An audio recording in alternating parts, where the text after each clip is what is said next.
آقا بزرگترین جنایت رو در ایران میدونی کی کرد دیگه؟ شبکه فارسیوان بود، ترکیه‌ای، هم دیگه بالا میرفتن.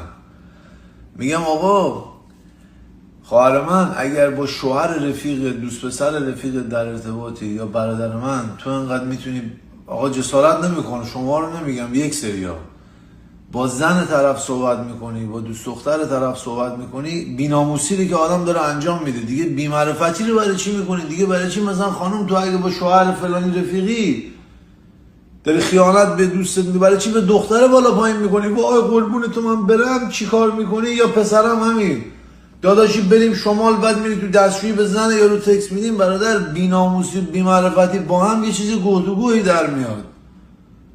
چرا به دادم آقا باید به خیر بشه بعدم؟ اینو به قرآن مجید داشتی. من یه صحنه‌هایی دارم از بیرون میبینم که اصلا خواهر اون فارسیوان من گاهیدم بی‌ناموسی رواج داره.